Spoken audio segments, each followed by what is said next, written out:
Hi, I'm Graham and welcome back to Man vs Film. This is going to be a movie review for Star Trek Beyond. Star Trek Beyond is directed by Justin Lin, the man that brought us Fast and the Furious Tokyo Drift, Fast and the Furious, Fast 5, Fast 6, all the best ones in the series. The movie stars Chris Pine, Zachary Quinto, Carol Urban, Zoe Saldana, Simon Pegg, John Cho, Anton Yelchin, Idris Elba and Sofia Boutella.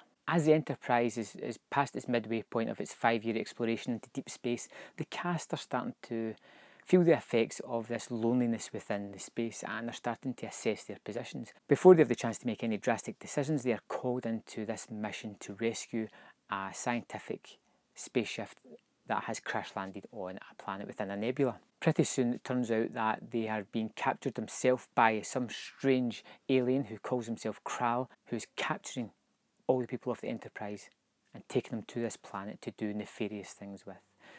With the Enterprise destroyed and the main crew scattered across the planet, they have to galvanise themselves to take over this mighty foe and destroy him once and for all. I recently watched the Star Trek movies and I found that they've got better over time, and I'm really looking forward to this third one, especially with the addition of Justin Lin directing it and my favourite Idris Elba as well, a great actor. I love to see him in things. So I was quite excited to sit down and see Star Trek Beyond. I went and seen it in opening night and it did not disappoint. It was a really enjoyable movie. One of the best things about it is it feels like an old episode from the original series. It feels very typical to that era, and that is a great thing for Star Trek. Now, in the trailers that you've seen, that the Enterprise gets destroyed, and this is a fantastic scene, and it's a scene that is prolonged, goes on far longer than I expected it to, and it's full of action, it's full of excitement, and you're really kind of worried about what's going to happen to these characters. There is a moment where you think that some of them could bite the dust in this one. Most of the cast and crew gets separated onto this planet. So you've got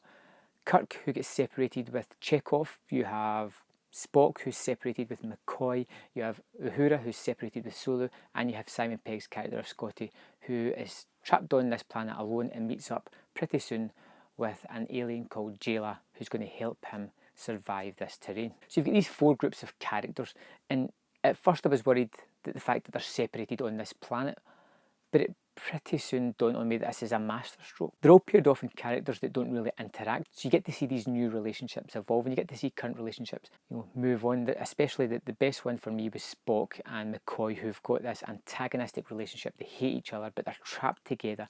They've got a mutual respect, and their interactions was by far the best in the movie. The introduction of the new character Jayla was really welcome, and she's a really fun character, a woman that can take care of herself, who's survived on this planet for years, kept herself hidden, and is just looking for a way to get off of this and escape from Krull. Speaking of Krull, Idris Elba is amazing in this role of a Star Trek baddie. Now, this is the best villain out of the Star Trek trilogy so far. The reason behind why he's attacking the Federation is extremely plausible, and an unexpected one at that. He's got this army of drones and these spaceships that aren't grandiose in size. They're small, petite, 1-2 people kind of crafts, but they work together almost like a swarm. And it's a kind of counterpoint to Nero's ship in the first one, which was a grandiose, massive, huge behemoth of a ship, to these small swarm-like creatures that work together to take down bigger things. And it was something I hadn't really seen before, the way they interlock when they land and things like that, and it was a really unique design. Something I really enjoyed. The special effects in this are a step above the other Star Trek movies, and other Star Trek movies were good, but here they're just absolutely amazing looking. When you see the Enterprise and it's travelling through space, it looks fantastic. Justin Lin uses all these weird angles within the movie, and I think it fits better here than it did in some of the Fast and the Furious movies, especially with the design of the Yorktown station. It's kind of like a big gyrosphere type of thing.